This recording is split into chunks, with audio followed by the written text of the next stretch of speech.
Alright, we're in Unit 6, Lesson 2. This is writing linear equations when you're given the slope and a point. And your objective is written there. Get it down, and then let's get started. Okay, the directions say to write an equation of the line that passes through the point 6, -3, and has a slope of -2. Okay, and sometimes you'll be given a graph where they'll show you the line, and they'll use the graph to show you the slope, and they'll point out a point on there. This is the same kind of problem, okay? But if they give you the graph, you'll just have to use the graph to pick out the point right here and the slope using what you see on the graph. Okay, but step 1 says to substitute the slope and the x and the y coordinates into our slope-intercept equation and then figure out what the y-intercept is. Okay, we're going to solve for b. So, looks like this. We've got our m is equal to -2, and we've got our point, our point is 6 and -3, so of course this is our x and this is our y. So we're going to plug in the variables we know into this equation. So I know what m is, I know what x is, and I know what y is. I need to figure out what b is. Alright, so first thing I'm going to do is write down y equals mx plus b, so I know what I'm even plugging into. And then I'm going to replace the variables I know with the numbers I know. Well, y is right here. It's -3. M right here is -2. Times, we know what x is. Right here is 6. Plus b. I need to solve for this right here. So the very first thing I'm going to do is multiply these two numbers. So we're going to have -3 equals -2 times 6 is -12 plus b. Then I need to solve for b. So then I'm going to add 12 to both sides. These cancel. And -3 plus 12 is +9. Okay? So now I've got b equals 9. Alright? So now we're going to write an equation of the line in this form by now substituting m and b and leaving our x and y like they normally look, okay, as just the variables. So again, we're going to use y equals mx plus b. But now I'm going to bring down my m and my b I just found. And now I'm going to write this equation so that I know what equation works for any points. Okay? This equation right here only works for this point because we know our x and our y. But I want an equation that represents any x and any y, which means y and x are going to stay as variables. So now I'm just going to plug in the information I have. I'm going to put y equals m is -2 times x, and then my plus, my b is 9. So this is my equation for a line that has this slope and passes through these 2 points. Okay? Because if I plug in 6 and -3, okay, this should check out. And that should work for the equation. Okay, but now what I've got is an equation where I can find any x and any y. Okay? And I could graph this. So that is how to write an equation when you're given the slope and a point. Now let's go on to some other examples.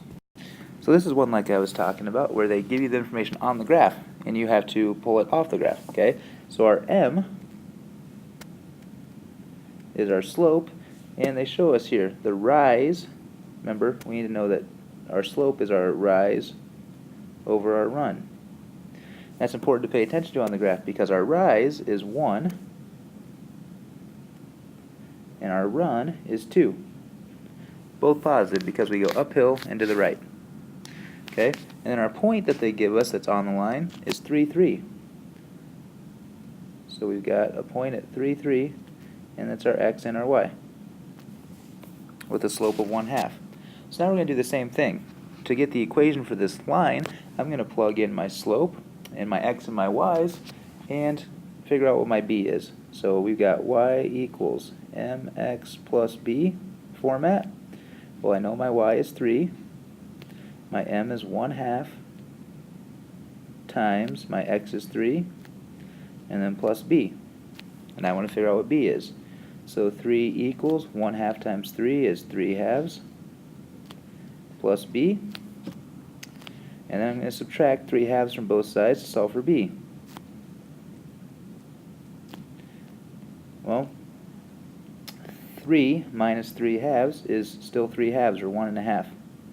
Okay? Equals b. So we get 3 halves for b. So now I need to write my equation using my slope and my y-intercept. So I know, again, that m is 1/2. I know that my b is 3 halves. So now I'm going to write the general equation that will work for any points, not just the points 3, 3. Okay, so again, I'm going to go y equals mx plus b form. The reason why we keep choosing slope-intercept form is just because it's the easiest to graph. Okay, and we learned that in the last unit.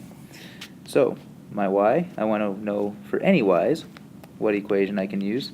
My m was 1/2, and I want to know for any x, so we leave it as x, plus, and my slope was positive 3 halves.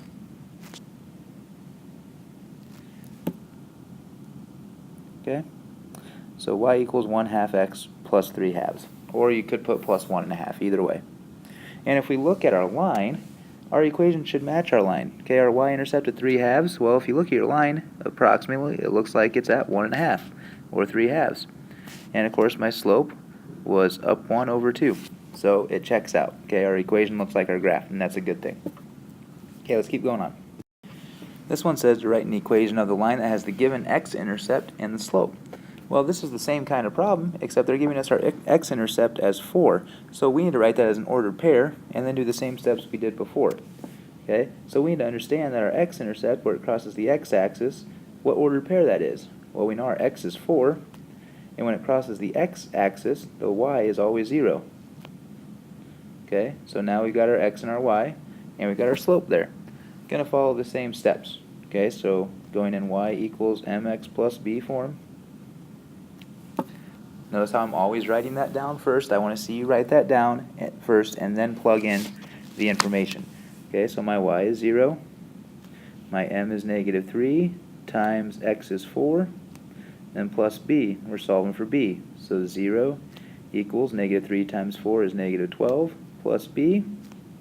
By adding 12 to both sides, we get 12 equals b. Okay, so now I'm going to use the information I need to write my equation for the line. So I need m equals negative 3, and my b I just found. And I'm going to fill it in again to y equals mx plus b form. Oh, again, for any y, we got a slope of negative 3, and for any x, plus, and our b is positive 12. So y equals negative 3x plus 12. Now, if I were to plug in, again, my coordinates to this, like 0 or 4, 0, and check it out, I want to know, does 0 equal negative 3 times 4 plus 12? Okay, we could plug this in to check it and see if it works. Well, let's go ahead and do that here just to make sure. So 0 equals negative 3 times 4 plus 12. I want to know, does that equal out? Well, 0 equals negative 3 times 4 is negative 12 plus 12, and 0 equals 0. So when I plug in this point to our equation, okay, it checks out like it should. That's a good thing. That means our equation works. All right, let's keep. Okay, and this example says write an equation of the line that is parallel to the given line and passes through the given point. Keep on. So we need to use our knowledge of parallel lines to be able to do this. So think about what you know about the slope of lines that are parallel. Okay, so the equation that I'm going to write is going to be different than the equation we're given right here, but our line has to have the same slope to be parallel. So we have to use this equation to figure out what our slope is. Well, that's pretty easy because we know y equals mx plus b, and m is always the slope. So my m has to equal 3 because it has to be the same as the slope of the line we were given already. And then we've got our point, negative 1, 4, with our x and our y. And now we're going to go like we did before. We have our slope, we have a point, so we know how to do this. We're going to do y equals mx plus b form. We're going to plug in our x and our y and our m so that we can figure out what b is. So y is 4, m is 3, times my x is negative 1, plus b And 4 equals 3 times negative 1 is negative 3 plus b. And now I add 3 to both sides. And I get b is equal to 7. Okay, so now we got my m equal to 3. And b is equal to 7. So now we're going to plug it into y equals mx plus b form. So we have y equals m is 3 times x plus my b is 7. So this is an equation of a line that's parallel to the one we were given. We know that because their slopes are the same. They both have a slope of 3. And they have different y-intercepts, which means they're not the same line. They're parallel. Okay, and it passes through this point. And let's go on to our last example. Okay, so now we got a word problem example. It says all the entry-level employees of Hy-Vee are given a 50-cent per hour raise each year. You must make $8.75 per hour, or you make $8.75 per hour after 3 years on the job. It says we want to write a linear equation that models our salary per hour in terms of the number of years you have worked.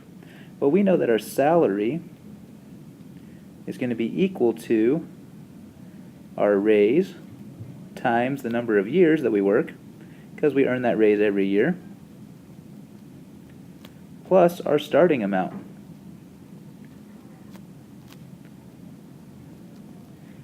Okay? Well, think about this. Think about what we can fill in here. We know our raise is 50 cents per year, times, they tell us that we've got 3 years. After 3 years, we make $8.75 per hour. So, times 3 years, we don't know our starting amount, okay? That's like our y-intercept, okay? Because when time equals 0, our x equals 0, that's the amount of money we have. So our salary is $8.75 equals the amount of raise times our number of years plus our starting amount, whatever that is. Okay? So we need to figure out what the starting amount is so that we can write an equation in slope-intercept form. Well, $8.75 equals 50 cents times 3 is $1.50 plus b. If we subtract $1.50 from both sides, we're going to get $7.25 equals b, or our starting amount. Okay, so our equation, our salary, is equal to a 50-cent raise each year, which was n, that they wanted. They said that right here. Plus $7.25, which is our starting salary. So basically we're saying our salary can be found by taking 50 cents times the number of years we worked plus our starting salary. Okay, so that's our equation. Now find your hourly salary, it's a tongue twister, if you worked at Hy-Vee for 6 years. So I'm going to take 6 and plug it in for the number of years I worked. So my salary should equal 0.50 times 6 plus $7.25 an hour. Well, this is $3 plus $7.25. So my salary should be $10.25. So $10.25 is my salary after 6 years. Okay? If you have any questions, ask. Otherwise, good luck on your homework. Keep on moving on.